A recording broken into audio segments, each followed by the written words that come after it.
stand for the pledge. Jess, would you lead us in the pledge, please, tonight? Pledge allegiance To the flag of the United States of America and to the republic for which it stands, one nation, under God, indivisible, with liberty and justice for all. If you'd remain standing for a second, please. Heavenly Father, we thank you for a continued bountiful harvest. And we thank you for the weather and the crowds for yet another successful antique power show. You are the God of seed and the God of harvest. We begin to see your hand in the chill of the morning and the ever so slightly changing of the colors in the leaves. So for summer's passing and our harvest season, we thank you. For autumn's splendor and chill, we thank you. And for the promise of spring, we thank you. And keep us vigilant to our decision-making tonight, and we ask for this in your holy name. Amen. All right. Standing in for Kathy Hoskinson is Jess Cumbo tonight. Could I have the roll, please? Fox, Present. Hayes, Here. Barstow, Here. Lee, Hicken, Here. Walther, Here. Carter. Here. Okay, we have a quorum present. First thing on the agenda tonight would be citizens' comments. Anybody wish to speak? Okay, very good. Introduction, discussion, approval of consent agenda matters. So moved, Mr. Moved by Mayor. Mr. Fox, seconded by Mr. Barstow. Any discussion? And roll, please. Hayes, Yes. Barstow, Yes. Hicken, Yes. Walther, Yes. Carter, Yes. Fox. Yes. Consent agenda passes. Ordinance 2016-4267 for a third reading. So moved. Moved by Mrs. Carter Second. and seconded by Mrs. Hayes. Jess, when you're ready. Third reading.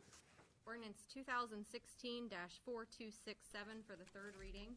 An ordinance to amend Chapter 1203 and add Section 1221.06 to Chapter 1221 of the Codified Ordinances of the City of Pataskla and repeal all other ordinances and parts of the ordinances in conflict therewith. Mr. Fox. Mr. Mayor, yeah, I have a couple of questions. I guess they all seemed around, with the exception of one, that it's the wording is kind of vague. And I think if you take some of the different places, somebody mentioned something about a deck, but I don't think I'll go there because I didn't think of it till he showed it to me. But maybe he could take that. But there is when you get back on the second page, appearance, decks and patios shall have a finish that's compatible with the principal structure on the lot. That just seems kind of a vague statement to me, and who's going to determine whether it's compatible or not with that property? So I think part of why we did do this was because we wanted to have less issues, and I think that brings us up to an issue that, the same thing when we get into off-site impacts, and both of those are in a couple more spots in there, but I'll only mention this other one, and then we can go on. Decks and patios shall not adversely affect neighboring properties so as to result in a loss of its value. I don't believe that's a clear statement that somebody could look at the zoning code and determine, okay, I'm going to put a deck in. It's going to be 10 by 20, and that fits. But then they've got to worry about the compatibility of the finish that they put on it. So if you've got a next door neighbor that is a up north fan, and you've got a person that lives in the city that's a Scarlet and Gray fan, and they decide that they're going to make theirs Scarlet and Gray with their white house, does that become compatible or not? Then it goes on to say that it shall not adversely affect the neighboring's property so as to result in loss of its value. Again, who determines that? How does that work? To me, it should be flawless. They should be able to look at the zoning code. they should be able to make a determination without getting an attorney or anybody else, or asking their neighbors if they're gonna be bothered by a deck that's there on their property in their backyard, or whatever it is. So, the other thing that I intend to amend, and I'd like some, people to opine on in it, is that, under residential districts, it shall not extend more than 50% in the rear yard setback. On commercial districts, they're permitted to go more than 50, or extend not more than 50% in the rear setbacks. On residential, they're not permitted to go more than, or go to up to the 50%. I think it should be across the board. If we're gonna go with the number 50%, which I believe is kind of an arbitrary number, and may not work everywhere anyway, but it's a number and it's there, I think it should be 50% across the board, residential, commercial, shouldn't make any difference in it whatsoever. So I guess my question on that would be why not residential? Scott, maybe would be a good question on that. And then the rest, the other ones are just a little bit vague to me, and if anybody has anything else. Any other discussion? Well, I want to hear what, Yeah, I just want to make sure that nobody else had that scenario, but go ahead, Scott. When we looked in residential, we looked from a mathematical perspective that if you go to the sides of your house, without going through the mathematics of it, again, by limiting it on the side yard setbacks in residential to 25% at the time, 50 at this point, you could still need a variance because the size of your house still would allow you more flexibility, that if it's 50%, you still could not, in some instances, extend to the side of your house. That would, because it says required setbacks of the zoning districts where they are located shall not extend part of the side yard setback than the principal structure on the lot, whichever is less. So if we did 50%, there's still a chance that the deck, which typically goes to the edges of the home, would not be permitted without a variance based upon the mathematics of if the house doesn't meet the setbacks, then you can only go 50%, and still you may not get to the edge of the house. So it's designed to give folks more flexibility with installing a deck. And that was explained when I had comments from the last meeting I went through, or the last time we discussed this. It was 25% at the time, and I did a mathematical equation in terms of how, if we said 25 across the board, we could still have unnecessary variances. Mr. Barstow? I just have a question for Scott. He may not know this. How many, say in the last, we'll say that in 2015, how many requests for these sorts of things, decks, patios, porches, have you had? And then how many requests for variances have you had to deal with? I'd say in the last 2 years, we might have had about ballpark 10, and every single one was approved. Okay. But in the same regard, and this is just my personal opinion, that if you have a code that the way it is designed, it requires someone to get a variance every single time it's not functioning properly. So now we're saying, okay, we'll pay you $300 for your rubber stamp. Well, are you saying that there were 10 requests for porches, decks, and patios, and that all of them had to get a variance? There was 10 variance requests, arguably ballpark in the last 2 years. Okay, but how many requests just to do a porch, deck, or patio that didn't need a variance? That I don't know offhand. Okay. It would be much more than 10. Okay. Mr. King? Yes. And it sounds to me, Scott, and correct me if I'm wrong, but this language would have eliminated the need to get those 10 variances, potentially? Potentially, yes. Okay. Mr. Walter? Just a quick question. The side yard setbacks between the residential and commercial, the difference in your mind of why you've limited it to 50% versus the overall requirement of no further than what the house is in a residential situation. We can have residential houses in a commercial setting, obviously. and they go in. So how, can you just explain the difference between that and your thinking on why there is a difference in that language? Between commercial and residential, Correct. I think with a residential deck, you're going to have more impact on your neighbors than if you're extending it beyond that 50%. You can get to decide any more than that, then we get into issues with additional variances. And typically, we don't come across too many requests. I can't think of one in my tenure here for a commercial deck. Basically, the majority, if not all, of permits for decks are for residential. So Well, I we understand. still want to provide some flexibility in the commercial, but not the same level of flexibility that we see in residential. I guess, I'm sorry, what I meant was in a commercial district, a residential setting in a commercial district. Yes. Okay, they're coming in for a deck, and now they have a different requirement than a resident in a residential district. I'm just trying to figure out what the difference is in your mind. Setbacks in a commercial district are typically larger than in a residential district. Yes and no. They can be. They can be. So I'm just thinking about, you've used 50% versus the limitation of the, in the residential district, of the edge of the house, wherever it is, wherever it may sit in the setback.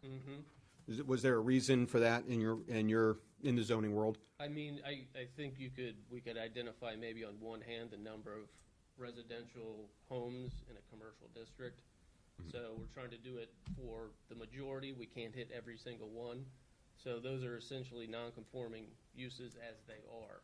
So, So you know- if we need to tailor it for perhaps those 5 homes that are in a commercial district, What I guess I'm trying to ask, I'm sorry, in this reads that a commercial application for a deck on a commercial building can go no further than 50% of the setback, no matter where the building is. in a commercial district. Correct. Correct. In a commercial district. In a residential, so we're limiting where that deck can be in a commercial district for a commercial application, but we're also, albeit 5, 6, 10, whatever it is, residential-wise, we're limiting it for them also in a commercial district, They'd have to get a variance. no matter wherever the house is.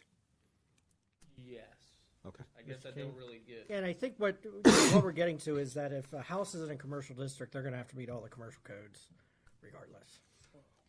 My house is in a commercial district. Correct. That's what I'm getting to, is in some of the downtown areas, you may be getting yourself in trouble. Anyhow, you can do whatever you want here. I'm not trying to be nitpicky. I'm just asking, was there a reason why you did it that way? Because the majority of ours are through residential, and that allows more flexibility. I didn't want to give the same level of flexibility for commercial property because it's kind of apples and oranges at that point. So I wanted to create more flexibility in the residential and slightly less in the commercial. Okay, thanks. Did you have anything else to add before we, okay, Mr. Fox? Yeah, to me, this appears to be more restrictive. In a residential district such as the Village area, it may be okay, because most of those homes are probably built right on the setbacks, or there may not even be a setback. Some of them are 5 feet from the end of the line, so I can understand that. But if you get into any of our larger lots in the city, which we have quite a few larger lots, their setbacks may be 25 foot to their side yard setback, and they may be, 50 feet away with their house, 50 foot on each side in some of the larger homes we have in the subdivisions. And we're telling them they've got to stop at where their house is lined. I mean, where their house stops. No matter how far away they are from the setback, we're telling them they can't build wider than their home on the side yard setbacks. Is that not what we're Have to doing? meet the side yard setbacks of the zoning district in which it is located. So let's say it's a 50-foot setback. Your house is set back 75 feet. I have 25 more feet I can go towards that setback. Okay, but I'm talking side yard. Correct. Okay, so if you've got a 100-foot wide yard, property, and you have a 50-foot wide home, and you have, 25 foot on each side, and it's a 25-yard setback, then you're okay. But if you look in our residential, in any of our rural areas, they're required a 250-foot wide yard property for a new lot, they're required 250 foot, and they have 25-yard setbacks. So any place they set their home could stop them from putting a wider deck in if that's what they chose. I guess I'm not, I mean, I'm not either. Not following, BJ? I'm not. So what we're saying, let's take this piece by piece. Look at a downtown house that's sitting on the setbacks, okay? Or that is already extending into, say, a downtown lot has 10-foot setbacks, but the house is going, as we've talked about, goes setback to setback. What this is saying is you'd be able to build it the width of the house, so you could go to setback to setback. Correct. So I think that addresses the downtown issue, because you either have to meet the setback or as wide as the house. BJ, you could go the width of the house. Right. You couldn't go to setback, but you can go the width of the house. I understand that. Yes. But on a 250-foot wide home property, if you've got a 100-foot wide home, you've got 75 foot on each side of usable space, and if you want to put a good deck up with a pool or with anything else, you're not allowed to go any wider than that without getting a variance. Setback. it says, On the side yard setback? yes. Allowed to show go me to the the side Explain yard, that to me. Yeah, you can go to Whichever the is setback less. line. Yeah. Whichever is less. So if the setback from the house would be 50 feet, and the setback per the zoning regulation is 25 feet, They can go all the way out. is it 25 Correct. feet? Then I stand corrected, and that's Yes. fine. Okay, all right. It's just confusing, so, It is confusing. okay. All right, any other discussion? This is the third reading, and last time, I think we did the motion to amend, right? So we don't have to do that No. again? No. It's a new motion to amend, Okay. so 'cause we are there's- looking for a motion to amend. Okay, we'll need a motion to amend then. I'll make a motion to amend ordinance 20164267. Got a motion, need a second? Second. Second by Mrs. Carter. Discussion on the motion to Mr. amend. Mayor. Yes. You know, I will go with the motion to amend, but I want to see compatibility addressed. I want to see the decks tightened up as far as that goes. And I'm good with 50%. I've been corrected on that. And who determines compatibility, and who determines whether something adversely affects a neighboring property? So, I mean, I think we can go there tonight and say, here, we're going to amend this, but I still think it needs more work. Mrs. Carter? When you say compatible, what is your definition of that? Because, I mean, that's kind of a subjective word. It is. So where'd you get that from? And, 'cause This was in the regulations for accessory buildings, and this was before they were amended, it was in there. So that compatibility component has been in the zoning code for quite some time. 99% of everything is going to be compatible. It's just for that one odd deck that they decided to wrap it in tinfoil or do something outlandish that you could say, I think we're not compatible. A deck is going to, by its very nature, treated lumber is going to be compatible with the home. It's just to catch any outliers that any reasonable person would say, that's a bit much.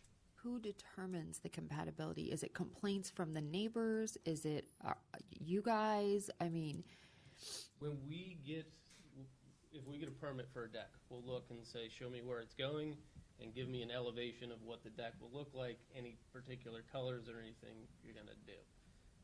At that point, we look and say, it's a white house, it's a white deck. I mean, even if it's a white house and it's a natural treated lumber color deck, that's compatible. It's one of those that if someone says, I'm gonna wrap it in tinfoil and put mirrors all over it, it's really not compatible. So that it's would you come during guys. the permit process. okay, so that's at the beginning.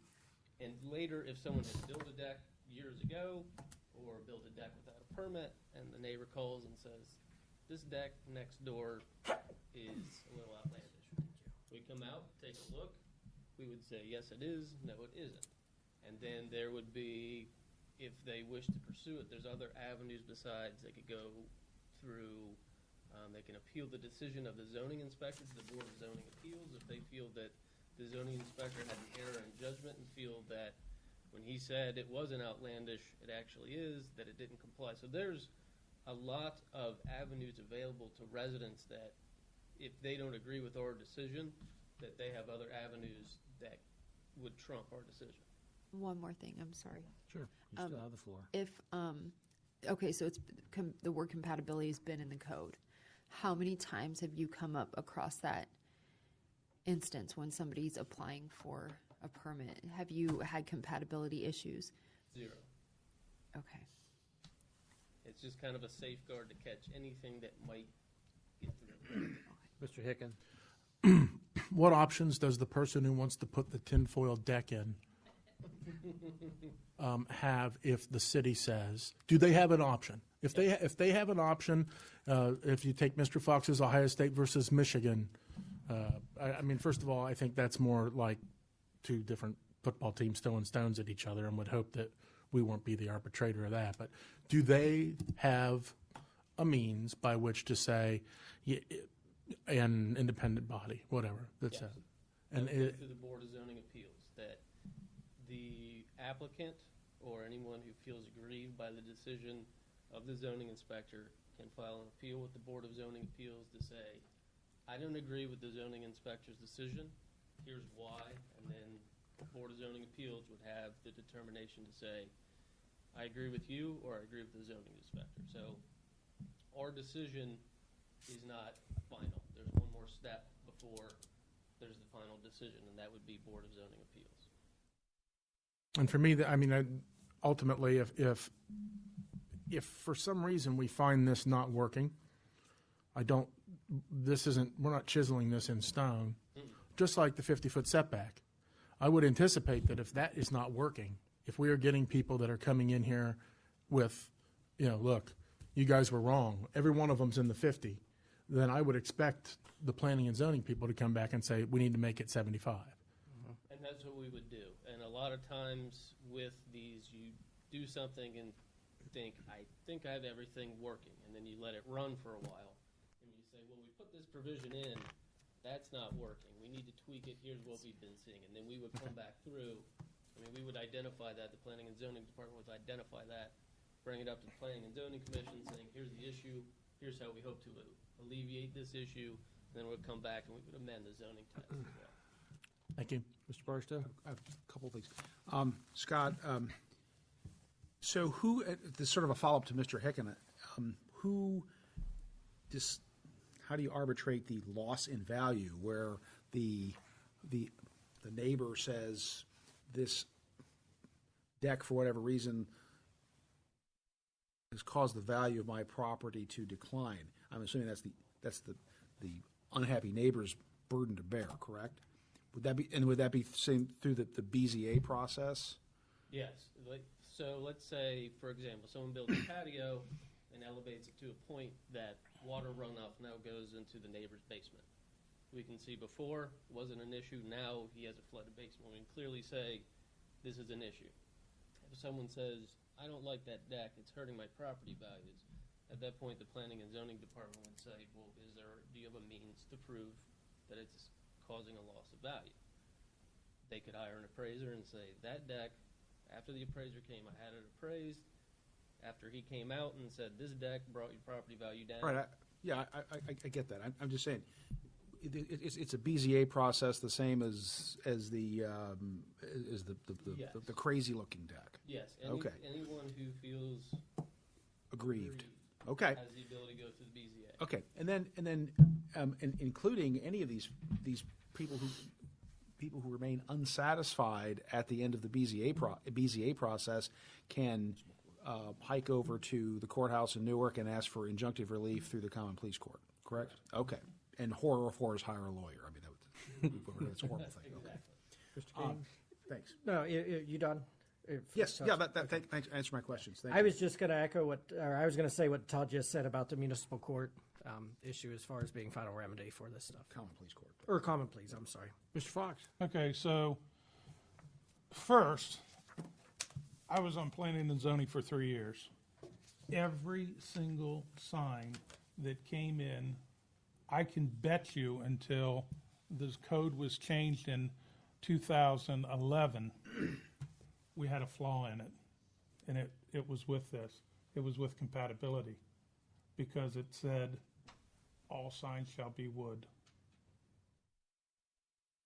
And they changed it to wood-like structure. So you will see that many of our signs, they had to get variances to make them plastic. They actually had to do that. So compatibility is a problem, but something that I don't see in here that I do see throughout the zoning code, and remember specifically from the zoning code is, and answers my one question, who determines this? Staff does not determine this. One person and one person only has the ability to determine this, and that is the zoning inspector. So this wording should be changed to make it a determination of the zoning inspector. Then, Scott, all your process takes place after that. They come in, they don't like what the zoning inspector, they're appealing to the zoning, the decision of the zoning inspector. It's not as vague if we do that, and I believe it's correct then. I still don't think that compatible is a good word for it. I don't think that we set it up so a neighbor can go in here, because this is going to be after the fact. If somebody doesn't like that deck, they're coming in after the fact and determining they don't like that deck. So this person's already built the deck. The city's already okayed the deck. And then the next door neighbor's going to say, but it's scarlet and gray, and I like green and, what is it? Maize and Yellow blue. or something. So, I mean, that's concerning for me. So I would at least, when it's appropriate, Mr. Zetz, because I'm not going to amend it now and then have you say no, and I don't think we should vote this down, and, let's amend it after the fact. But I would like to amend it to, under D, appearance decks, patios have a finish compatible, to be determined by the zoning inspector, which is the proper. G, off-sites, 1221D and G, the same things. So, because they're all basically, somebody's got to make that determination. It is not staff. It would correctly be the zoning inspector, and that would work for me. Do you have something to add, Mr. Go ahead. King? Go ahead, Scott. Scott? The I'll one follow thing up I do with want to point out with that is now that we have Zach on board, he's the one responsible for reviewing and approving permits. So to put it as the zoning inspector, the way we're restructuring would not be the proper person. I can see if we want to say as determined by the planning and zoning department. I think that would be better, just so it's not one particular person, and perhaps because we all do zoning permits and help each other, I don't want it to be one specific person. So if we said the department, I think that would work, but the zoning inspector is not the one that's doing the permits now. Can't be. What? Can't be. Our charter is very clear on that. Did we change that in the charter, Mr. Walther? Nope, it is. It does clearly state the zoning inspector, unfortunately. Scott, So I don't you disagree may have with you. to change the way you're. Yeah, I don't make- disagree with you, but it is right now set up that the zoning inspector does that, Yes. so.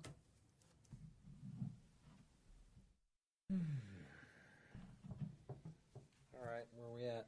We have the motion to Did you amend. make a motion? No, because we're already under a motion. Yeah, One made the motion. Somebody that, Right. We haven't voted on, You're voting on the motion. yep. We're voting on a motion to amend. right, by substitution. By substitution. And Mr. King has his hand up. I just want to mention, I think, with the issue of compatibility, I know it's throughout our code. I don't know what it says as far as zoning inspector. I'm comfortable with stating zoning inspector at this point. I was going to make a real bad joke, but I won't, about Notre Dame football, and we're talking about Michigan and Iowa State, so I don't think either one of those are compatible.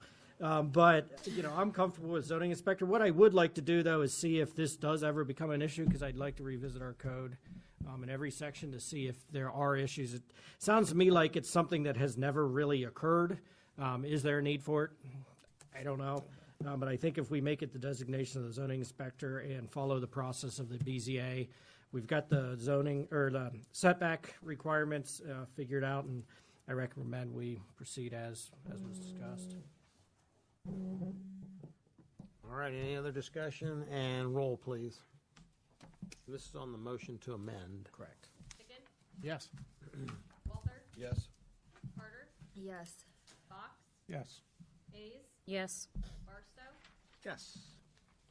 Okay, motion to amend passes. Back to the original ordinance. Mr. Mayor, Yes. I would like to amend the amended ordinance to, on section 2107 D, leave the wording, appearance, decks and patios shall be finished compatible with the principal structure on the lot to be determined by the zoning inspector. I would like to do G in that same section, off-site impacts. Decks, patios shall not adversely affect neighboring properties so as to result in a loss of value, to be determined by the zoning inspector. 122109 D, porches, balconies shall have a finish that's compatible with the principal structure on the lot, to be determined by the zoning inspector. And G, porches, balconies shall not adversely affect neighboring properties so as to result in a loss of value, to be determined by the zoning inspector. Second. Got a motion, seconded, discussion? And roll on the motion to amend the amendment. Walther, Yes. Carter, Yes. Fox, Yes. Hayes, Yes. Barstow, No.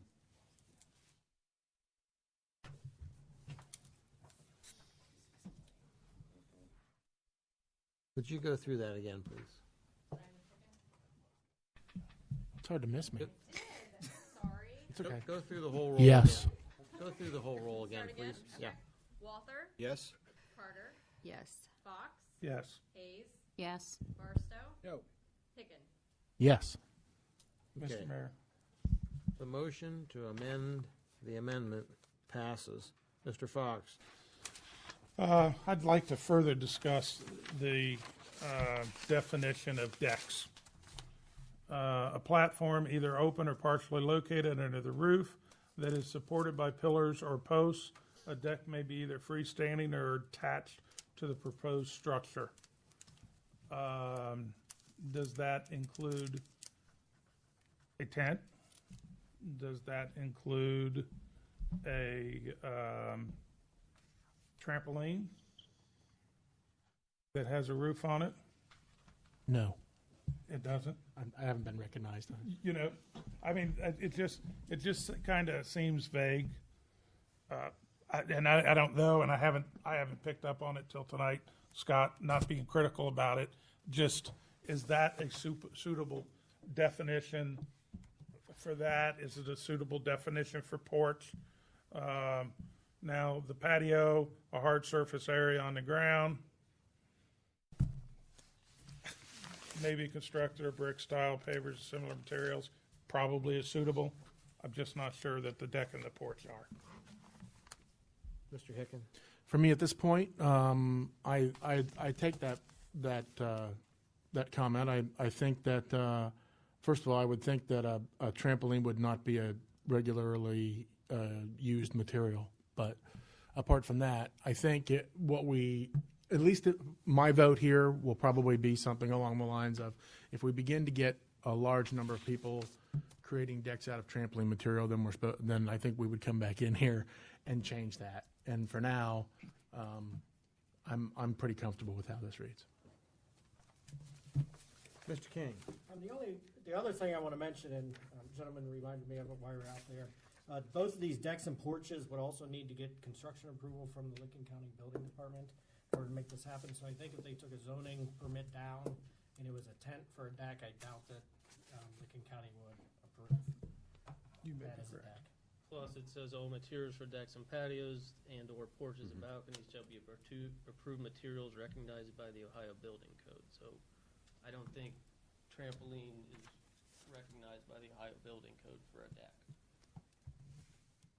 Mr. Fox? Okay, and you're right, as long as it's not over, or as long as it's not under 200 square feet, which we don't need a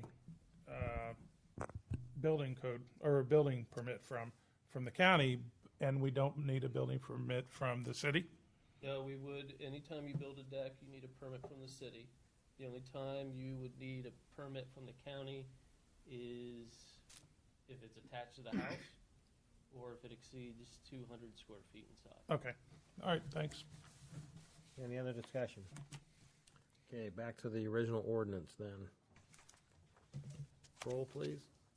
Carter, Yes. Fox, Yes. Hayes, Yes. Barstow, Point of order, do we do a motion to adopt on this? On the amended ordinance? Technically, no, I don't think. Nope, I don't believe we did. the amended passed, and then we're back to the. I went back to the original But no one ordinance, made- but we went into discussion. Nobody made a Okay, I motion need a to- motion to adopt this ordinance. So moved. Moved by Mr. Fox and seconded by Mr. Hicken. Discussion and roll. Carter, Yes. Fox, Yes. Hayes, Yes. Barstow, Yes. Pickens, Yes. Walther. Yes. The amended amendment ordinance 2016-4267 passes. Scott? Ordinance 2016-4269 for a third reading. So moved. Moved by Mr. Hicken, Second. seconded by Mrs. Hayes. Jess, when you're ready. Third reading. Ordinance 2016-4269 for the third reading, an ordinance to make supplemental appropriations for current expenses and other expenditures during the fiscal year ending December 31st, 2016. Mr. Fox? Yeah, Mr. Mayor. So this, what's been added to this is the $10,000 per the Appropriation. street fund for negotiations and the police fund for negotiations. Correct. We'll have three, I'm sorry, go ahead. The utility funds currently have adequate funding to cover the purchase order for the steelworkers negotiations as well. We Wow. just didn't have enough appropriations to contractual services in these two funds. So we're looking at $30,000 to, This is purely a placeholder at this Okay. point. It'll all depend on if we sit down and everybody agrees that everything the first time we meet, this could be really cheap. okay. Good luck. Hey, it happens sometimes.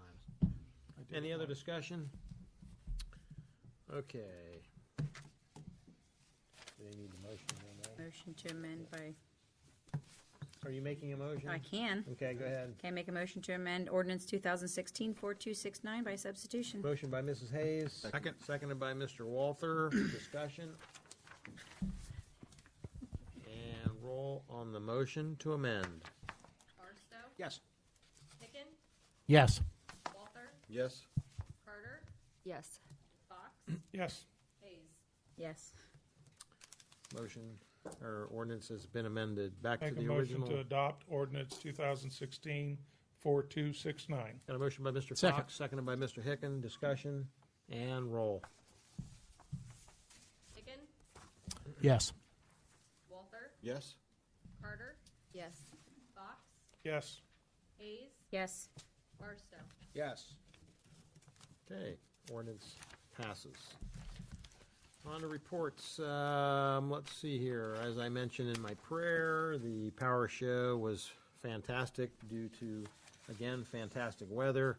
And when people see on Monday that it's going to be perfect weather, they really come out of the woodwork, and we had a great time.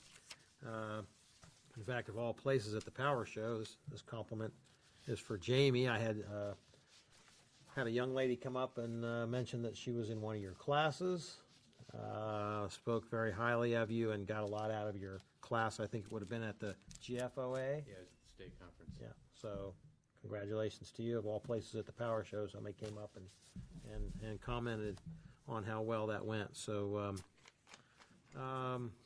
let's see, we have a ribbon cut on, I think that's Thursday night? Thursday. Thursday at the Karate Place, 5 o'clock? 5 o'clock. And just had a quick,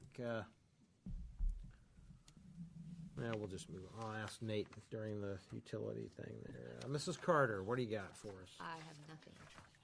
Mr. Zetz, Have nothing. Mr. King, Thank you, Mr. Mayor. B.J. King. Yes. Just a couple items I have in the packet was the third quarter update of the 2016 projects and initiatives plan. Those in yellow have been accomplished. This is not all inclusive of everything we did, but these are the some of the ticket items that each department submitted for at the beginning of the year. We've started work on our 2017 one, which council will receive in early January. Just a reminder, we do have a budget meeting, as was mentioned, October week from today at 5 p.m. I will say if that any council member, like we did in years past, have questions, please contact either Jamie and I to come in and schedule a time to meet with us, and we're happy to answer any questions that any of the council members have. I also want to mention that the police station design, we've had a couple meetings so far.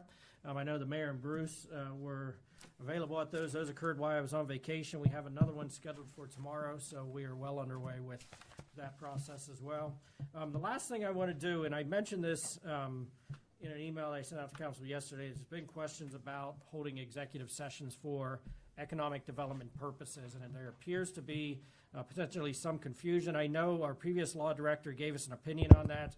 Our current law director gave us the same exact opinion on that. So if I wouldn't mind asking Brian to take a minute just to explain the executive, I think we have a handle on all of them, but this is the newest purpose, I believe, that exists for going into executive session. I would just like Brian to be able to explain to council what we are. And I know there's been questions recently about going into some for some issues, and Brian and I have talked about those, and they just didn't seem to meet the intent of the executive session purposes.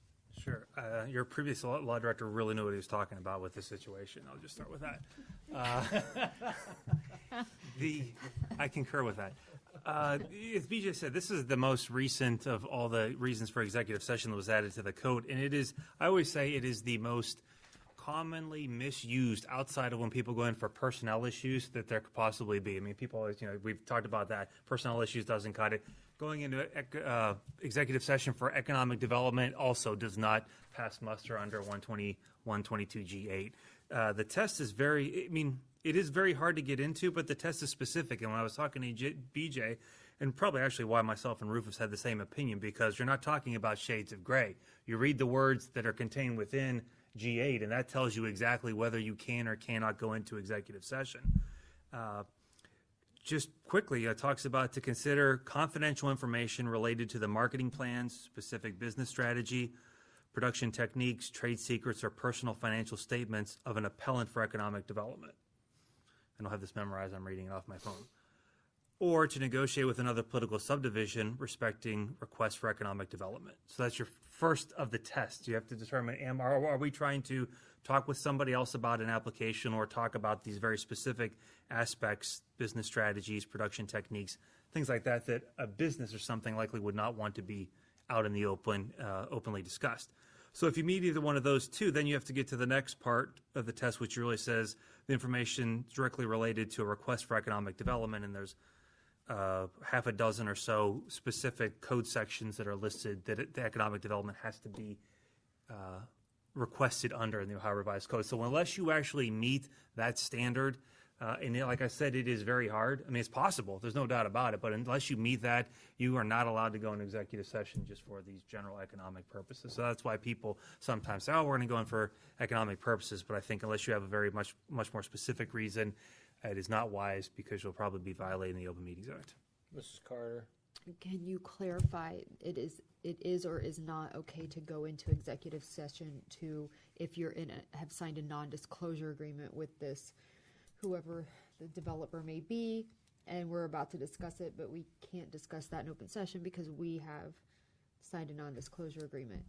My eyes are almost watering when you talk. I'm sorry. I mean, I hope you feel better.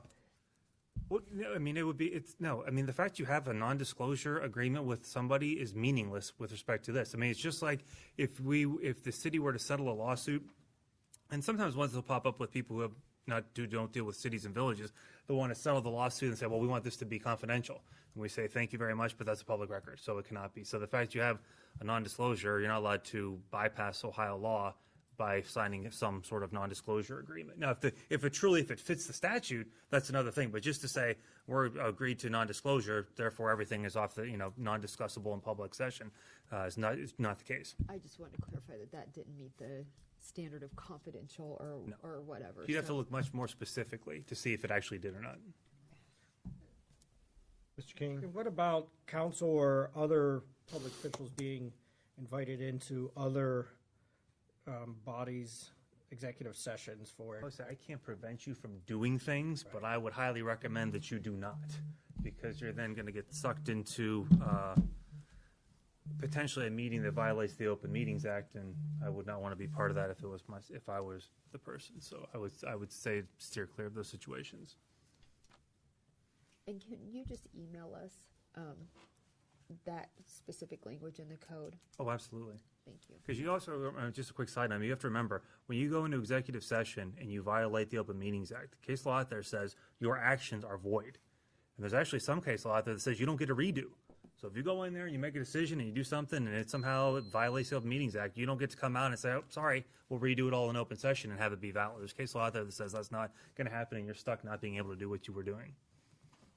There are very severe sanctions, as there should be. The Open Meetings Act is there, so the public business is discussed in public.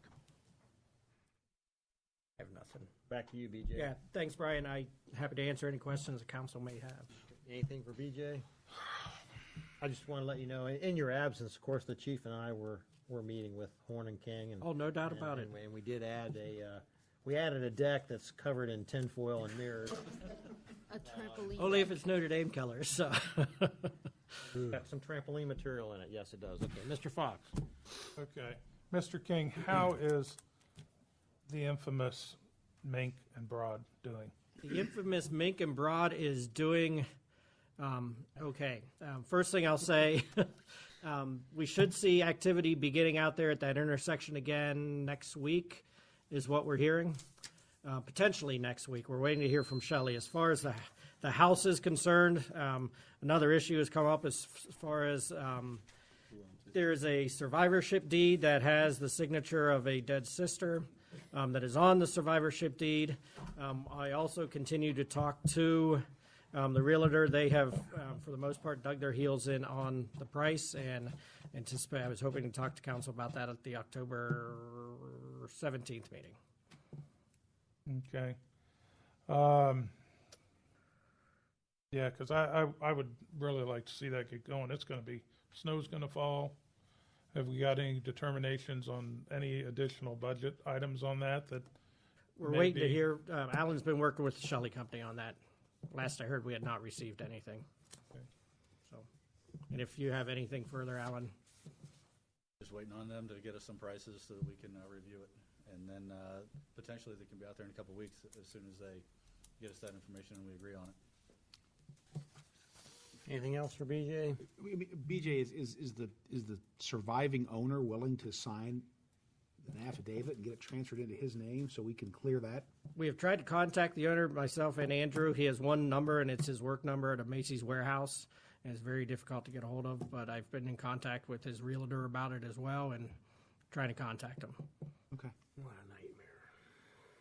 Anything else for BJ? I do have one more question, if I can remember what it is. There's been some discussions that the chief and I've had about, and maybe you can help me with this, Jamie, about the police vehicle. Somewhere there was a determination made by Mr. Bolin that it was less expensive to purchase a vehicle for each officer than it was to have a fleet of ones used more and more often. Is there an actual document on that states that anywhere? That would have been done most likely by Jason. I can go through his files and see if I can find anything that. Well, if not, then if we can't come up with that, can we come up with that? If it was true then, it's true now. And I would like to review that information as far as the rationale that was used to make a determination that we have 21 police officers and 21 vehicles. I've done a little bit of homework. Can I finish, BJ, or you need to? Oh, no, I was just Oh, okay. raising my hand. I've done a little bit of homework. I've contacted Gahanna. I've contacted Whitehall. I've contacted Pickerington. I've contacted Newark. I've contacted the Lincoln County Sheriff. I've contacted New Albany. I've contacted Gahanna, Reynoldsburg. I mean, I've got some numbers on this that will just amaze you. 68 officers, 18 vehicles. That's their policy. That's how they do it. They replace the vehicles every 2 or 3 years. You know, we're replacing our vehicles. However, and I'm not sure how, because there's another policy I believe that we're following that I wasn't able to come up with that says we replace them at 75,000 miles. However, the chief has told me he's never used that policy. But if we have that policy out there, we should certainly review it and look at it. But the issue that I've come up with is that none of these individuals, with the exception of the Licking County Sheriff, who sends all of their vehicles home because they may be clear on the east side or west side of the county when they get in their vehicle and they start from work there, and vice versa. Nobody else does that. And so I'd like to see some real figures and some real facts. And I understand all the opinions that it would make more sense to do it that way because that's an opinion. But I would like to see some hard facts as we come up on our budget discussions. We're talking about over $600,000 in the next 6 years. We're in the process of trying to build a police station. We're in the process of having negotiations. We're in the process of who knows what happens after November 8th. But I would just like to see some hard information on that shared with everybody on council that we can discuss with and talk about at the November 10th meeting. I'm sorry, October 10th meeting. Monday. Mr. Nicholson. Okay, we're still closing the books for the month of September. Things are moving along well. The debt collections are still on track, collecting well. We are in good shape going into the fourth quarter. 2017 budget, when we did the initial presentation of the draft, the budget deck, there were a number of requested changes to be made. Those have what I'm calling round 2 have been made and incorporated in. That's what I'm incorporating with the formal budget book that you'll have for the 10th. And so we reflected the changes in the park or the recreation fund revenue, and we split the parks manager between the general fund and the recreation fund. There was a change, a requested change from the street fund on the Oak Meadow project, and a few other things. So those have all been incorporated in there. Slowly slugging my way through the detail of getting the formal book prepared. I'm pleased to announce we've been working with our information technology provider, KeyTel. One of the issues we've had with the police and with the service garage is the remote sites aren't on our network. So the ability to have shared folders, the ability to access the accounting system has not been there. Last week, they finally established all the voodoo that they do with a VPN secure connection, so that now the PD will be able to access the accounting system, as will the public service garage, which is nice because that's how they'll be submitting requisitions. They'll be able to see their budget, pull reports off, whatever they need. I need to spend some time with them on training it, but this has been major because we've really struggled with remote sites that you can't access, and you have to send files, and you're never sure if you got the most current version, and those types of things. So I think this will really facilitate the communication. And then once, for these guys, once we get the new facility, it'll just roll that much more easily. So we're really pleased with that. Collective bargaining, again, you saw on the supplemental tonight that there were some funding requested for collective bargaining. We've been notified by CERB from the FOP and the OBBA of their intent to negotiate, so we will be entering into negotiations. We're going to be coordinating with Mr. Zetz and his team to do that. We have not heard yet from the steelworkers. I would imagine we would soon. You may or may not recall that their rep that was assigned to the unit here, Thank you. was Billy Boyce. Billy Boyce. Billy Boyce passed away 2 months ago, so I'm not sure if they've made those reassignments. But I would expect that we'd hear from them soon. We don't know what it's going to take, what direction it'll go. We put a placeholder in supplemental just so that we have some funding to start the fourth quarter and whatever meetings we have to do. So that's where we are with that. BG and I sat down with Frank Harmon to express our frustration with the lack of information that we can get out of the consortium. It's been very frustrating for us. We've tried to obtain, and I'm not even talking about personal health type stuff because we don't want to know it, but how much is the city paid in premiums? How much is the consortium paid on our behalf in claims? Just to know, are we the drag on the fund, or are we, a support? They tell us they can't give us that information. That's incredibly frustrating. So we shared that. We are working with. We've given Frank some requests. I don't know if you want to touch on that or not. They're aware. Okay, so we are looking at all our options at this point, and we'll be updating council as we know more in the future on that. And that's all I have. Walter? Jamie, 2 questions. On the book, on the big book, I guess, as you guys call it, when do you expect for us to be able to look at that? Obviously, with an October 10th meeting come up, it'd be nice to look at that for a few days. Yeah, I'd like to get to you in advance. Unfortunately, last week, Janice was off all last week, and so I was not only doing payroll, I was doing accounts payable and cutting checks for parks people and the like, and I did not have the time I was planning to have last week to do that. So I'm slugging into it now. If it's done by the end of the week, it'll probably be Friday when it's done. I mean, it just because even by the time I get it done and get it printed and get it put together, it'll take me some time. Okay. Second question. On the medical insurance renewal and the anticipated negotiation, how are you adjusting that in the budget? You said something about keeping some money in there for the legal fees, but how are you adjusting it for these 2 items? What are you budgeting? In 2017, okay, so the health insurance renewal doesn't affect 16, so that we're good there. Right. In the original budget models, I assumed that half of that 25% increase was going to drop off because it was a 1-year surcharge, and that we would see a 10% inflation cost increase. So net was a 2% reduction. I went through each of the budget models that had salary tabs in them and changed it to the 12.4% increase, so that is being reflected. So there's a 14% increase, essentially. Well, it's 12.4 from. Reflected. You're right. Difference. It's a swing. Reflected. It's a swing of 14%. And then how are you handling the potential discussion with the labor unions For 17? as far as insurance, Yeah. it would be reflected. Well, for now, I took the conservative approach. Collectively bargained, we currently have 10% employee contribution collectively bargained. They agreed to a 1-year memorandum of understanding that would be the higher rate for this year. It would fall back absent collective bargaining. So in the budget models, I put it back to the 10%. Just in an attempt to be as conservative as possible, because if we get a higher number there, then it would improve the balance as opposed to going the other way.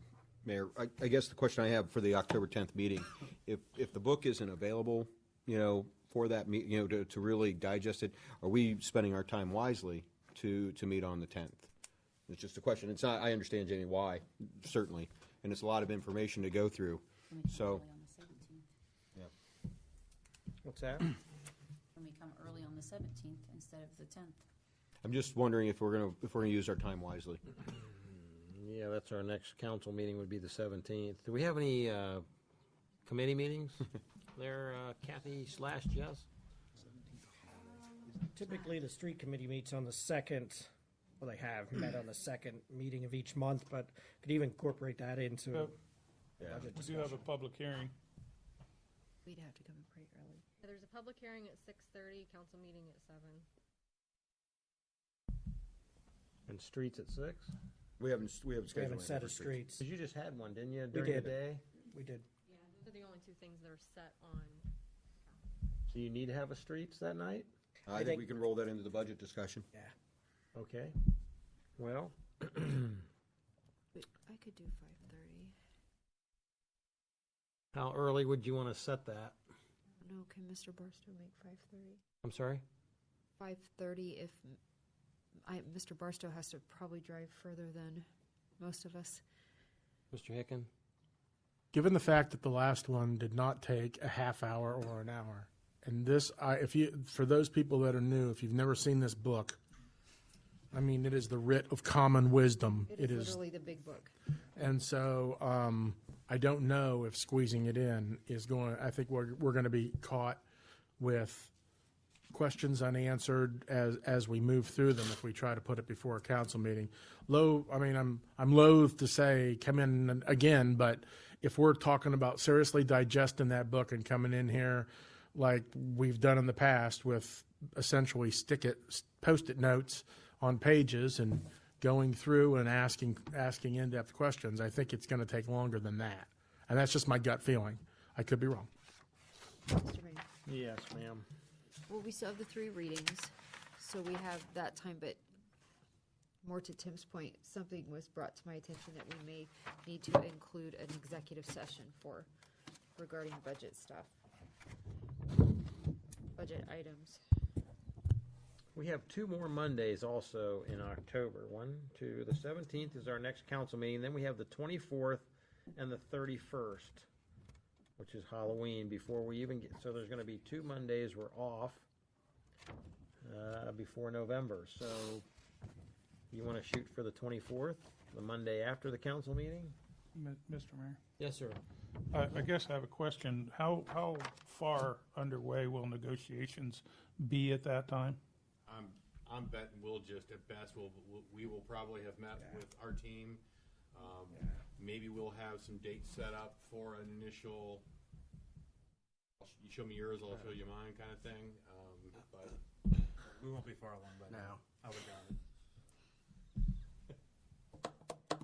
Tonight? I hope not. Team effort. Well, this just does change the scope of things, because if, No. Let's do it tonight. well, we get the book when, do you think? Give me a rough idea. have more time. if I have more time, in other words, if I don't have to have it to you by the Friday or the Monday or the 10th, and I've got more time, then I can have it to you probably later the week with not a problem. Later this week. I'm thinking, worst case scenario on Monday, the 17th, we could go through the book, not in the sense of go through, like, let's talk about the expenses, what's in there, what's not in there, but kind of go through the format, how it's arranged, where they can find the information in the budget, and, kind of prepare you guys to, Oh, you know better. We're going to have questions. 24th or the 31st? Any takers? I can't do the 24th, but I could do the 31st. 31st is Beggars Night. I think we're Saturday on Beggars We're Night. Saturday night. We're Saturday, so we don't have any When Beggars is it? Night on Monday. So Mr. Hickens celebrates Halloween in a unique, personal way, so. Oh, Dresses up I like just a clown walk around walks and through knock on town. people's doors. And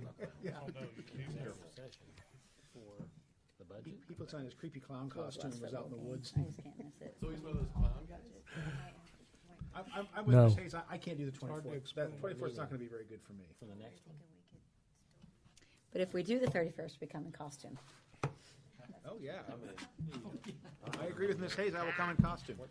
We come in costume. Absolutely. I'm coming as a hockey player. Mr. Mayor? Yes. There's something that has kind of come up that I think is pertinent that maybe we should discuss in executive session tonight. If I could get with Mr. Zetz and Mel and set up what we have to do, get the proper wording.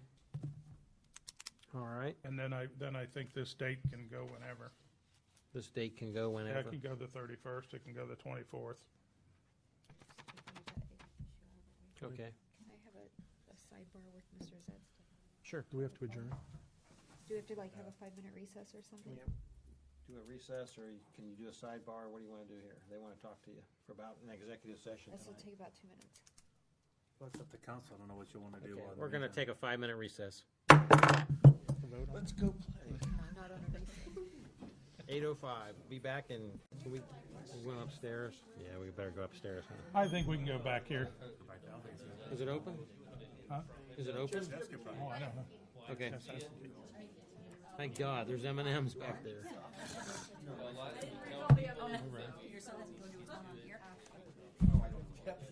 No, 8C.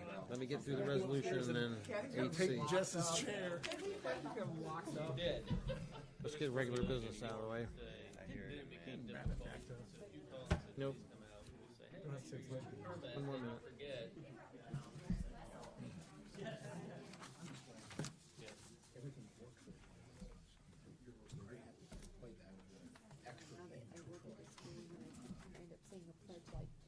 A day. I know. say the pledge everywhere I Well, that's what I do if I have a couple council meetings in a week. I'm like, that's how many times I say the pledge in a week. Like I'm in third grade. I'll go to a CIC meeting, a chamber meeting, a council meeting, Boy Scout meeting. Right. Chamber, yeah, fire board meeting. Oh, man. I want to go back to the civilian center at this point. I want to start my day with the pledge. In my cubicle. I don't want to get sick. I've got 3 little kids that'll get it right after me. Well, I asked the Lions yesterday why we didn't start the turkey shoot with a pledge. Oh, hey, you know, we got to do that. Got the pledge on the brain. Okay, out of recess at 8:10. Back to reports. Anything else for Mr. Nicholson before we move on? Mr. Mayor, one thing. Renewal date on our health insurance. When do they want us to sign on the dotted line? Our renewal is effective 1/1. Open enrollment would be in December, so we would need to commit to something in most likely October. In October, Whoa. like right now. I'll pull the documents to find out when the official deadline is, but we have open enrollment in December. In December. So. December, okay. Okay. So we're close. Okay, Mr. Haynes. Oh, Mr. Coey, I'm sorry. There's a resolution on the agenda tonight for some flow meters at Water Plant 1. I'll answer questions when appropriate for that. Our valve exercising program for 2016 is complete. Great success. We exercised and tested all the valves in old downtown and didn't have any issues. So that is reflective of our efforts to get these bad boys moving in case we need them in a pinch. Hydrant flushing is over. We did have one issue in Barrington Ridge during the operation. Some corroded bolts, non-stainless steel. With the pressure change in operating the hydrant, it kind of rotted it or broke them the rest of the way off. It's in our specs now and has been since 2011 that any bolts and such in our system is stainless. So, in fact, the guys doing settlement 3 were not happy about it. But anyhow, we did a land application event September 21st and 23rd. Made some room in our storage pad to get us through the winter, and we're now in the process of rolling out some of our composting testing and seeing what we can do with that through the winter. That's all I have. And I wouldn't have forgot you because I had a question. Did we ever end up with any of the bad hydrants from Darling? Yeah, thank you. There was 6 of them, 6 or 7. And they paid for everything? Oh, you mean the Darling recall? Yeah. The There threads. there was about 36, and they were actually out today to start on it. They want to get it done as soon as possible. And basically what it was, they didn't use stainless steel on some of the threads. So under pressure, they've had some of these blow off of active fire. They're fixing all that. That's good to go. But then our normal flushing, we found 6 that we need to repair, and they were working on a couple of them today. So no interruption to water service. They're just replacing the head. Yeah, actually, it's the two 2.5-inch threads that they're replacing. basically take out the old one and then thread in a new one that's stainless and Good. up to par. 36. 36. All right, very good. Anything else for Nathan? Okay, Mr. Haynes. Thank you, sir. A few things here. Columbia Road Bridge, probably noticed that's down to one lane. I think we sent out some emails on that. The contractor that will be doing the replacement of the guardrail was not comfortable doing the repairs without the opinion of an engineer. So I've been working with a bridge engineer. We got sketches back from them. I'm waiting to hear back from the contractor on prices and a proposal for that. I'm expecting that probably tomorrow and potentially getting that work done here within the next, hopefully a week, but I would anticipate within 2 weeks that will be completed. That bridge is scheduled to be replaced next summer, so we just need to get that guardrail back up to get us through. Any questions on that? I noticed that the same day that collapsed, that Dory was out putting new guardrail replacements on the viaduct. So I kind of like, okay, they're already in town doing something, but is this the last year who's doing our bridge inspection? Was that ODOT? It is through ODOT. But this is the last year? It is the last year of the current bridge inspection program. However, it's looking like that is going to be extended. We don't have a final word on that yet. I was been working with ODOT on that. So when this report came in for that bridge last year, it didn't note anything about any rust and guardrail failure? Not that I'm aware of. Wow. It was rated in poor condition, which it has been for Right. the last couple of years. Okay. Yeah, Mrs. Carter. I haven't been down through there at night. I would imagine that being blocked off that way is difficult to see. Are we using our signs? We have the message boards out there on either Okay. side, I caution, didn't one-lane notice when bridge I came ahead, through. and we also have grabber cones with the flashers on them. Okay. Yeah, little yellow flashers like we had at Summit Road Oh, okay. on the stop I signs. got you. Yeah, you can see it. Yeah, it looks good. Anything? Yes, sir. Ellen, on that, did you guys look through the ODOT manual? You've signed that and barreled that correctly. Has Job's signed off on that? I don't want it to be on the city's On the maintenance of traffic? responsibility. Yeah, maintenance of traffic. No, they have not. Okay, just my observation. I've been down there several times. I would just take a quick look at that. I think there's a couple things that I would probably do a little differently in your tapers through there. So, just my suggestion. Duly noted. Okay. And I've said a question. I don't know if we've gone on through this yet. I've got a question on his Durapatching. We're on now, Haynes, Okay. so go ahead. Durapatching, I'm still talking about the resident there at 310 in Mill.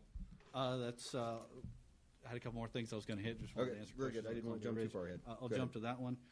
What we're going to do is potentially at this week, if not next week, we are getting the cold planer. We're going to mill that off in that area. And what we'll do is little strip sections. We can't do large sections and pave it by hand. It comes out probably not much smoother than it is now. But we'll do a 2-foot section. We'll pave that, roll that in, and then we'll do another 2-foot section, pave that and roll that in. So we anticipate it taking a couple days to do that in sections like that, but it should result in a pretty smooth area right through there. Just what is that? Maybe 100 feet there, just west of 310 on Mill. East of 310. Oh, sorry, east of 310. Thank you. And speaking of paving, is that our handiwork that's on Mink Road? That is my next thing I was going to hit. Yeah, we started drag patching that. We started that today. We're going to be doing that until we get both sides pretty much done, just like we've done there. I drove it today to take a look at it. It looks better, but it actually drives a lot smoother. I thank you, and my truck thanks you. Are we talking about the railroad tracks? Mink. Well, no, No, below the other. Okay. Yeah, would you explain? From Broad Street, Yeah. well, just north of the Broad Street intersection improvements, up to basically Havens Corners Road, where that's rough. We're going to just it's bad. drag patch asphalt to a Band-Aid to get us through for the next 2 years while we're waiting for that to be replaced. Thank you. Anything else before we interrupt you? One last thing. Mrs. Carter, you'd asked about where Cleveland Road stood on the ramp. Yes. That was actually a priority 3, so it had just missed the cut in that 0 to 2 range. And I did run a quick analysis on those. On the section from Taylor to Summit, I think that's probably the worst one. Yeah. It would be about $100,000 to do a 5% base repair and chip seal, and about $180,000 to add a leveling course to that to smooth it out. So council can do with that information as Start you will. saving your money. Okay. I don't know what the difference in those two things are, but I'll leave that up to the streets committee to get explained to me. I do have one more question though. Sure. The Mink Road, railroad track closure, how long is that supposed to last? It's open. It's open now. It's back It open? was just last week. Oh, I Correct. keep telling my high school students it's still closed, so I'll let them know that's open. Excellent. And that was everything that I was going to highlight on my report, and happy to answer any other questions. I noticed that when the railroad did their paving, that's in preparation for what we're going to do when we come in 18. That is my understanding. It looks like they've went wider. Are they going to move the crossings back? That will be done at a Yes. later date, yes. That'll be, the crossings and everything will be done when the whole roadway is reconstructed. And the intersection, I guess, there is improved as well. They're like flattening it out a little, Yeah. Yeah, the whole thing will be flattened. like kind of, smooth yeah, so you, When we shift the intersection. Straight in Cleveland and Adams Lane. Right. Yeah, very good. Anything else for Alan? Yes, sir. Alan, I was approached by, I don't know his name, and I don't want to say it here anyway. If I knew it, BJ's aware of it, about a gentleman about the railroad tracks getting an upgrade at Township Road. If you would get with BJ, I just, And that's, Alan and I have discussed that, so. okay. Yeah. That's all. You went on Repairs. vacation. I didn't know if you were any good anymore coming back or what. And I'd be happy to comment on that a little bit. we've worked When a we little were together. talking about, we had mentioned informally, I guess, to the railroad about doing that. At the time, we were discussing potentially trying to pave Township Road this year. So they were happy to work with us on that. Said, yeah, we'll work with you when you do that. Being that fell through the cracks, there's been no further discussion on that. But sounds like we need to get with the railroad and let them know there is a need there. Okay. Anything else for Alan? Thank you, sir. Mr. Fulton. Thank you, sir. Just one highlight from my report. I attached a summary of my trip to Chicago with the International Manufacturing Technology Show. I attached the summary of that to my report, and I'd be happy to answer any questions otherwise. Anything for Scott? Yes, sir. Scott, first I wanted to tell you thanks for all the work on the deck, porches, and such zoning work that you guys worked through on that. But it seems like we've got another issue in front of us here, and I wanted to ask you this: all these different applications for building sizes and height limits and such on what looks like to be rural areas. Does this seem to be a trend to you? That would be my first question. And then the second question is, are these variances granted? A majority of them. And then third, are you comfortable with what variances are being granted based on this information? This is just observation from reading your reports. Yes, and from the BZA, we have 3 variances for oversized accessory buildings. If you recall, I believe it was last year, we amended the accessory building regulations to add a bit more flexibility in there, and we tapered the size of accessory buildings. There was a formula that was in the code that we specifically tailored to these individual lots. So the size of your accessory building would be based solely upon the size of your lot. So you have kind of a sliding scale. It wouldn't be, very prescribed. Like if you're 1 to 1.9 acres, you can have X, because then you still have that almost 1 acre deviation between the two.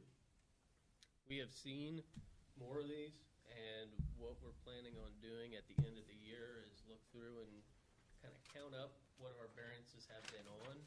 And as I mentioned earlier, if we're having a lot of variances for the same thing, we need to fix it. So we will be looking into that next year to change that.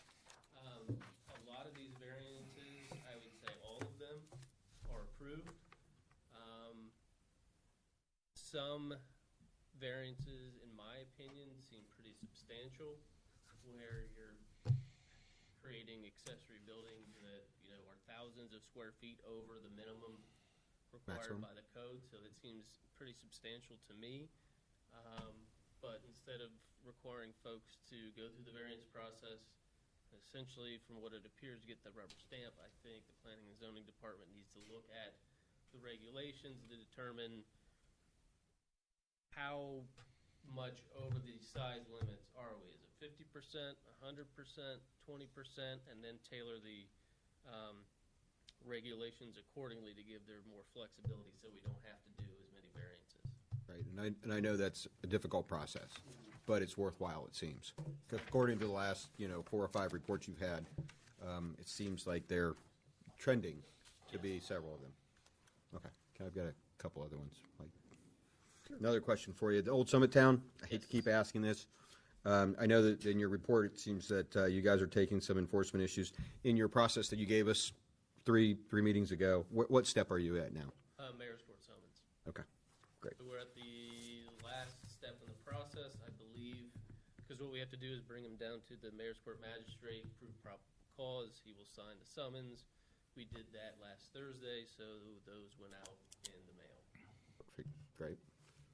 Pam, go ahead. Well, just on your report for your manufacturing technology show, I always look at these and say, okay, this is good. What, for instance, on September 12th, you said you had a meeting with Ernst & Young. You talked to Grow-Licking County with the site selector, which is obviously a great opportunity through site selectors to get information on what they're looking for with our locations or with our county, in general.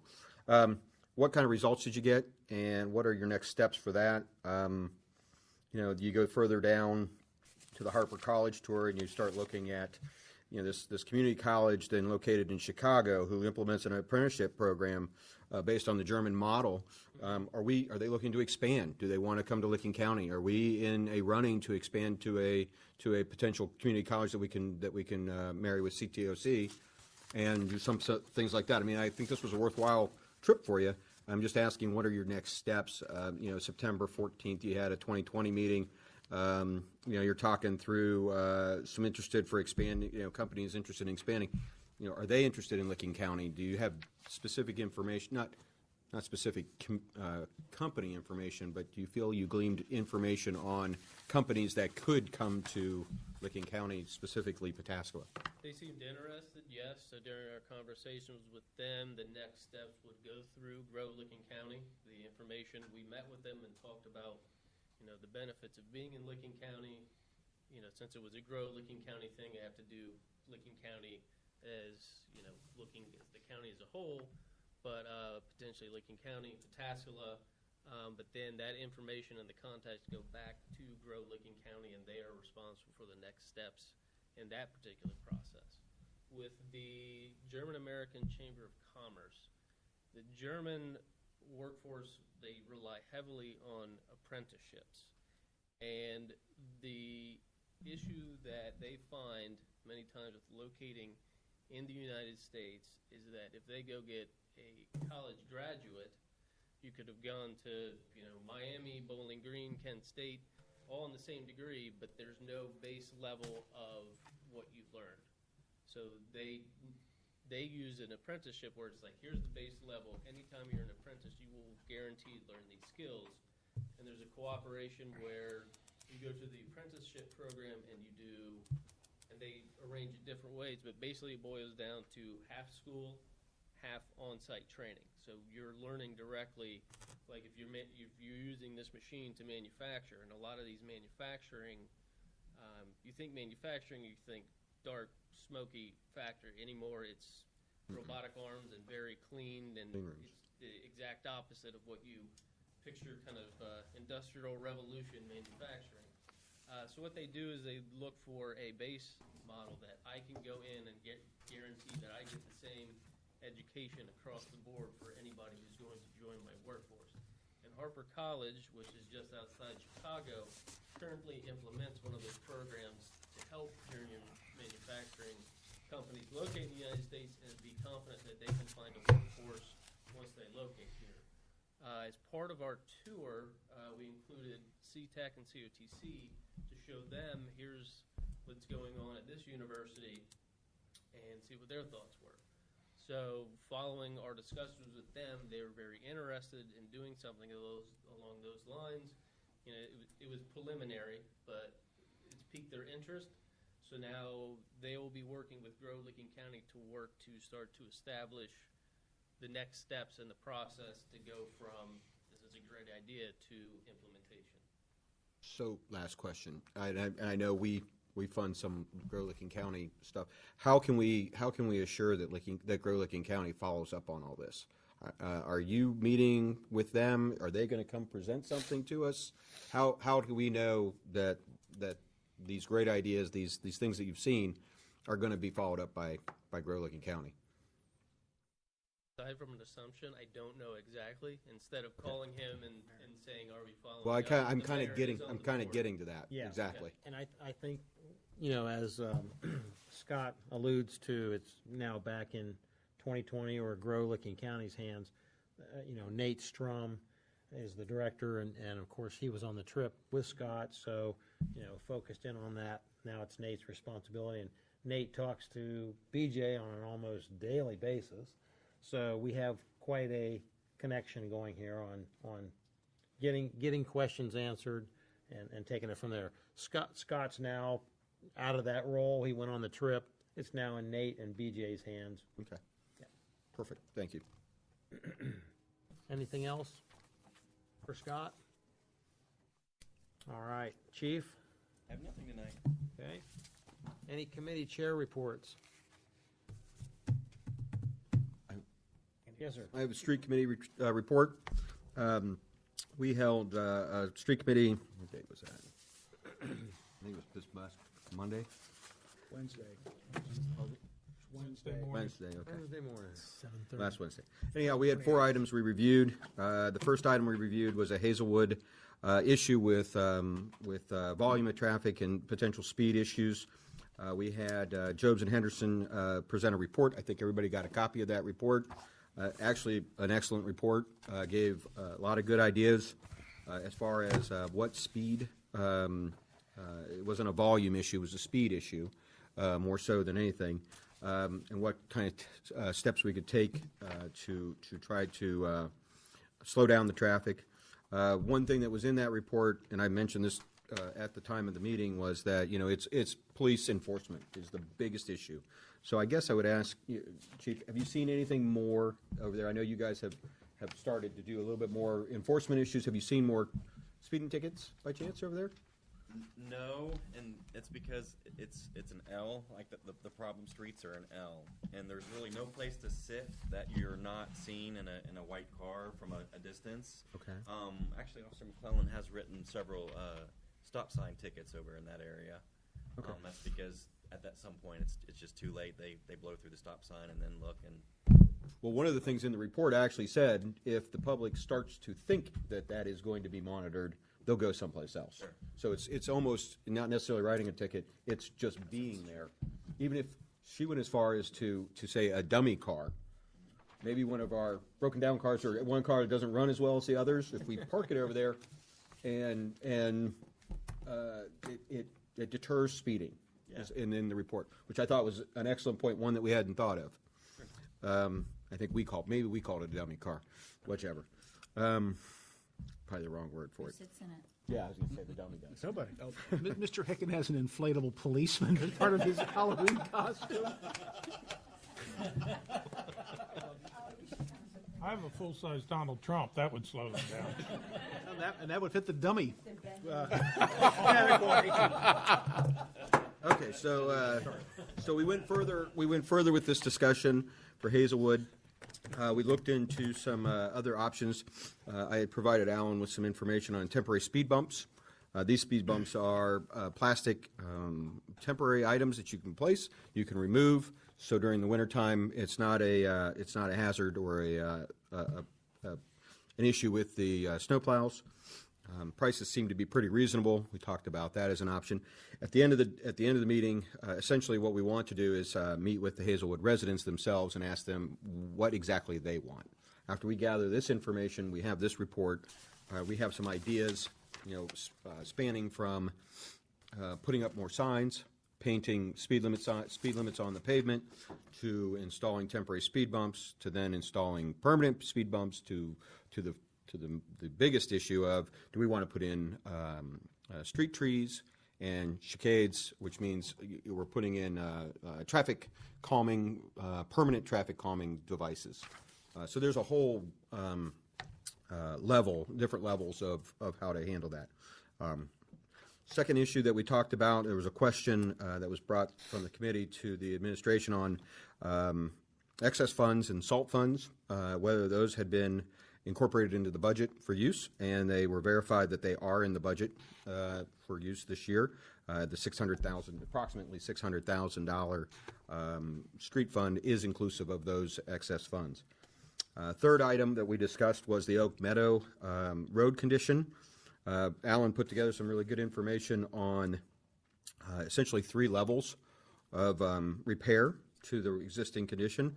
The first one was, as we've talked about in the past, an overlay of the existing road, not addressing drainage.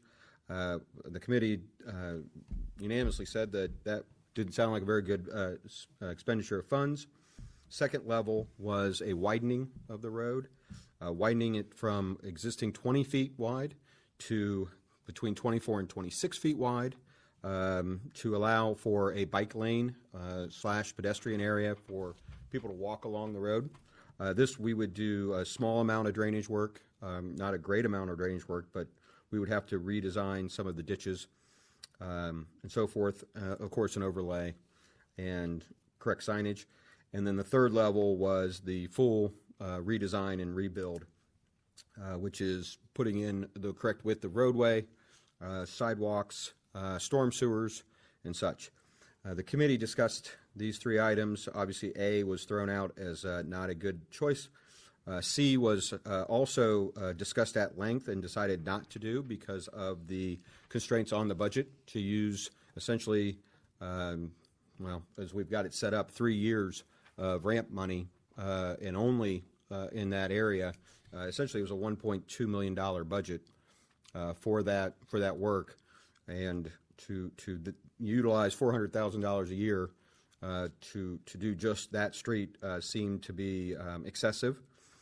So the second option, which was the widening option, and with minor drainage work, and to allow the pedestrians to utilize a bike lane area, was one that the street committee came to a resolution that we would recommend to council. We would do that during the budget meeting, whenever that budget meeting is held now.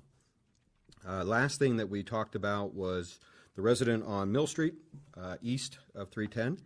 And we talked about making sure that that situation that he has in front of his house and the area that has to be fixed is done before winter, the snow flies.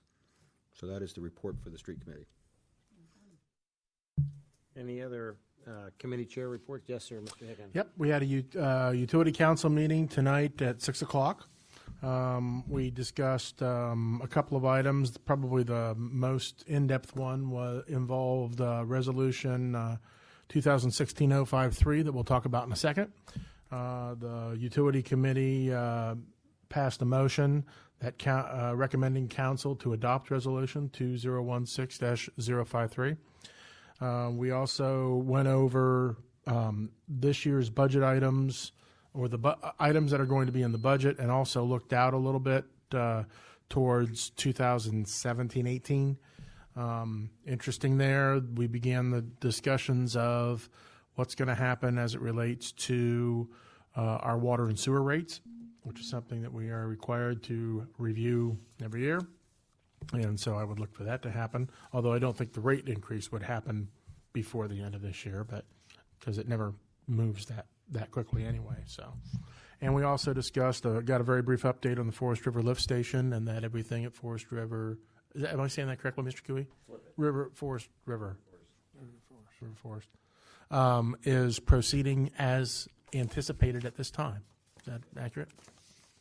And other than that, it was a quick meeting, half hour.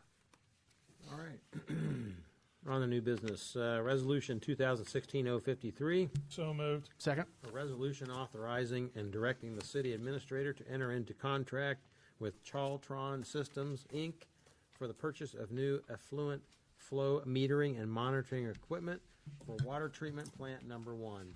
We have a motion and a second. Discussion. And roll, please. Harder, Yes. Fox, Yes. Hayes, Yes. Barstow, Yes. Hicken, Yes. Walther. Yes. Okay, resolution passes. You got something for me, That's Mrs. great. Carter? Yes, I'd like to make a motion to amend the agenda to include an executive session to take place after citizens' comments. Got a motion and a second by Mr. Hicken. Discussion and roll. Hayes, Yes. Barstow, Yes. Hicken, Yes. Walther, Yes. Carter, Yes. Fox. Yes. Okay, motion passes. Any additional citizens' comments? Anybody wish to speak tonight? Okay, very good. Mr. Mayor, Yes. I'd like to make a motion to go into executive session, and Mr. Zetz will finish the section of Ohio Revised Code on that executive session. If I were guessing, I would say pursuant to section 121.2. We're not guessing here now. No, this is exact, sorry. Okay. Sorry, the late hour, I got a little silly. Pursuant to 121.22G4, to prepare for negotiations or bargaining sessions with public employees concerning their compensation or other terms and conditions of their employment. Okay, and this will include Bruce, Jamie, BJ, correct? Mr. Zetz and all council. Yes. All right, got a motion? Second. Seconded by Mr. Hicken. Discussion and roll. Mike. Mr. Fox? All right, Barstow, Yes. Hicken, Yes. Walther, Yes. Carter, Yes. Fox, Yes. Hayes, Yes. Okay, executive session at 8:39. We can do it back here. Very reluctant, yes. So moved. Moved by Mr. Fox. Second. Seconded by Mr. Barstow. Discussion and roll. Hicken, Yes. Walther, Yes. Carter, Yes. Fox, Yes. Hayes, Yes. Barstow. Yes. Out of executive session at 8:50. Mr. Fox? Nope, only thing I have would be, it is, different seasons are starting to come in as, we get later into the year, so. Mr. Barstow? Go Tribe. Mr. Hicken? I would echo the Go Tribe, and I would also make an announcement that Firehouse Number 1 will have an open house on October 22nd from 11 a.m. to 3 p.m. Though it's more, a lot of it is kind of kid-based. There's lots of kid-oriented stuff, but it's a great opportunity to walk in there and see the equipment. They'll show you the auxiliary equipment that they roll out if there's a major fire. What date is that again? October 22nd. It should be a Saturday. And if you happen to be a council member with kids, they absolutely love it. Or let them climb up on the equipment as long as it's not moving. Grandkids, too. Grandkids, I'm sorry. You do love I'm it. stuck in the middle with none at home and Okay. none No, produced we yet. won't talk so. about what else. And Yeah. and About that's husbands. What about my husband? know What if what? he wants to climb up there? he can Can he probably. put- okay. What if I want him to put the? Okay, never mind. He might have to Sometimes, Put the out. Ice bucket challenging him. sometimes we get lucky and Med-Flight helicopter is there, which is, No point I love comes out. that part of it, and, yep. It's pretty cool. Great time. And Other than that, I have nothing. Mrs. Carter? I'm not sure if everyone's aware, but Kathy Hoskinson's mother-in-law passed away. And so the city is going to send a set of flowers or whatever to the funeral home. So if you guys would like, if anybody wants the information about where that is, just let me know and I'll share that with you. That's all I have. And just to piggyback on Tim's announcement, Jess and I are working on, with approval from Kate Early's family, we will be doing a proclamation on that day at the fire station at noon. And I was going to call it Katie Day, but her family informs me that she hated being called Katie, so it will be the Kate Early, or Firefighter Kate Day. So we'll be doing a proclamation at 12 noon in memorial of Kate Early. Mr. Zetch, got anything? I do not. Mr. Walther. Yep, I just wanted to publicly say that Howard and Rosemary Emsweiler donated several tons of gravel to the new LEADS program. that is going on now. I think the soccer fields will be topsoiled this week and hopefully seeded and mulched at the end of this week so that they can begin growing during this perfect time for soccer field grow-ins. Sweet. Anything else? That's all for me. Mrs. Hayes. Yes, sir. Mr. Walther, somewhere we have a ordinance that says we have to accept a donation over a certain dollar figure. I don't know what it is. I think it's actually, when the park is actually dedicated, it's not it won't be an individual acceptance of those items. It'll be the park in general, I thought dedicated. it was individual. It'll be everything that's donated as part of the project. There'll be a list of things that were donated as part of the project, and that'll be accepted. Okay. Yeah, All if this was going to be like one thing in a park, a gazebo or a shelter or something, Yeah. we'd Okay. do it. All With right, this being just the whole wanted to make project. sure. Do it all at Thanks. once. Yep. Okay, Mrs. Hayes. Big turnout yesterday at the cemetery with the West Licking Historical Society and the museum. We had close to 200 people walking through the cemetery, learning about our local history. It was fascinating, and I was honored to be Carrie Del Meade Needham. That was a lot of fun. So that is something that they look forward to doing again in the future. And second, motion to adjourn. Second, that motion. Got a motion to adjourn, seconded by Mr. Fox. Discussion and roll. Walter? Yes. Carter? Yes. Fox? Yes. Hayes? Yes. Barstow? Yes. Pickett? Yes. Everybody put your chairs down. Meeting Put your adjourned. chairs down.